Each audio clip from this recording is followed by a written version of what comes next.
a fist clenched under the table, breath held, face tightening, words teetering on the edge of a shout. There's a heat behind the eyes, that ancient surge of anger, pressing for release. Seneca saw it too. He named its shape, its ravages, its cure. The greatest remedy for anger is delay. Beg anger to grant you this at the first, not in order that it may pardon the offense, but that it may form a right judgment about it. If it delays, it will come to an end. A pause is the hinge between fire and silence. In the modern storm, traffic jam, shouting match, a phone screen exploding with insults, the urge is to strike back instantly. But Seneca doesn't ask us to repress, nor to vent. He begs us, just wait. If you can let anger pass through the body before it passes through your voice, you'll find most of its force is brief. It's not forgiveness he urges, not immediately. He asks us to give time for perspective, because anger hates delay. In that short window, like mist in sunlight, rage starts dissolving. Everyday life rarely allows us to walk away from conflict, but it always allows a breath, delay, and the next move comes from clarity, not heat. Remember, it is not the man who gives abuse or blows who insults you, but the view you take of these things as insulting. So when someone provokes you, be aware that it is your own opinion provoking you. For Epictetus, the hook is deep and sharp. The insult isn't in their words. It lives in your reaction, in the meaning you assign to the sting. Think of a cutting comment online, or a cruel joke at your expense. You can't control the world's barbs, but you can decide if you pick them up and press them further in. Most of our resentment is self-inflicted, a second blow, delivered by our own hand. Here's the difficult freedom. The next time someone pushes your buttons, you can look for that split-second space between the spark and the blaze. Notice the story your mind builds. They've disrespected me. I'm being made a fool. This always happens. Instead of fueling the blaze, practice rewinding. Challenge the story. Let the provocation drift by unclaimed. It's not easy, but every time you do, you reclaim ground from anger's grip. The best revenge is not to be like your enemy. Marcus Aurelius wrote that line as emperor, surrounded by betrayal and scheming. He knew the temptation. When hurt, become the hurter. When mocked, strike back. To let anger be the architect of your next choice. But revenge is a trap disguised as victory. The moment you mirror the worst in others, anger has won. Instead, Stoicism offers a sharper triumph. Walk away untwisted. Let your response reflect your own standards, not their offense. The payoff isn't some abstract virtue. It's the real power to keep your own character intact, even as others lose theirs. It's not perfection. It's the discipline of returning, over and over, to who you want to be, not what the moment tries to pull out of you. When you wake up in the morning, tell yourself, the people I deal with today will be meddling, ungrateful, arrogant, dishonest, jealous, and surly. They are like this because they can't tell good from evil. But I have seen the beauty of good and the ugliness of evil, and have recognized that the wrongdoer has a nature related to my own, not of the same blood or birth, but the same mind, and possessing a share of the divine, and so none of them can injure me.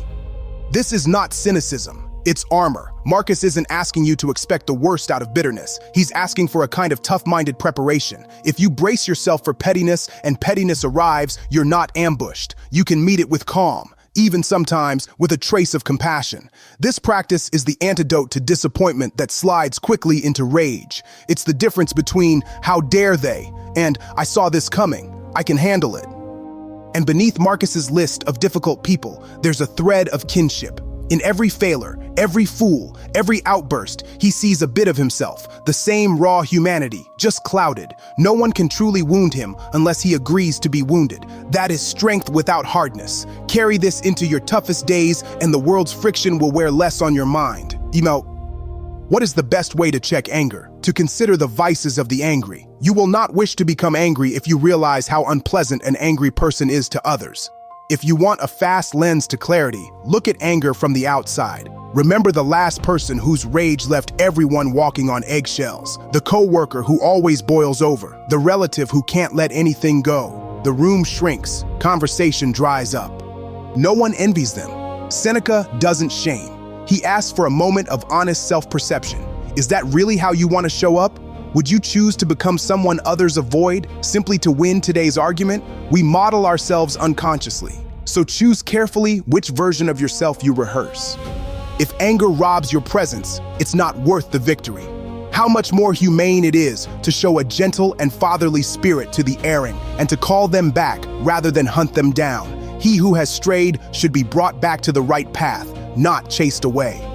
Here's the core of Seneca's wisdom. Responding to mistakes, ours or others, with fury changes nothing. It smears the air, doubles the injury, leaves everyone diminished. But gentleness isn't weakness. It takes power to de-escalate, to call someone back to the road instead of pushing them further away.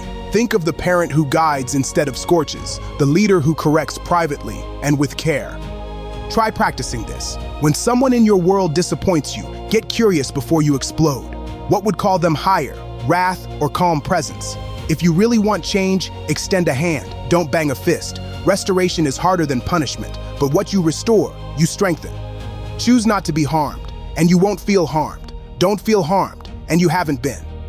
There's a bracing clarity to this line. The world hands you 100 reasons to bristle each week. The power shift comes not by wishing problems away, but by choosing your response. We are not powerless against insult, irritation, even betrayal. We are only powerless if we surrender our mind to the event's meaning. This isn't an invitation to become numb or to deny pain exists.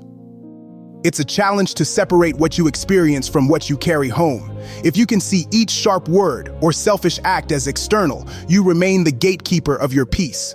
Not feeling harmed, even in wounded circumstances, is an act of subtle but lasting defiance. Seneca, Marcus Aurelius, Epictetus, their lessons weren't born in lecture halls. They wrote surrounded by chaos, power struggles, war, and loss. Marcus in his tent by the Rhine, Seneca under threat of imperial anger, Epictetus rising from slavery to teach others in a world that took nearly everything from him. Their words are a blueprint for real struggle. Suppose tomorrow brings another disappointment. The person who lies, the boss who barks, the partner who snaps. Every urge in your spine will drag you to the edge of anger. Strike back, defend yourself, don't let them win. But in that moment, you get to ask, what if I choose not to fight on their terms? What if the delay is my real victory? What if I decide the meaning, not them? There's a way out. Not by walling up your heart, but by standing in the storm and refusing to become its echo. Every angry thought can be delayed. Every insult can be questioned, held lightly, set down. Every urge to repay pain can be replaced with the far rarer act of restraint, the kind that makes you unbending, but not unkind. If you're wrestling with anger tonight, remember, the work isn't to become emotionless. It's to gain command, delay, reconsider, choose not to be harmed. Be a restorer, not a punisher. It's not magic, it's practice, day by day. If this traveled with you, there are more stories and lessons waiting here. The hardest fights are inside, and you don't have to face them alone.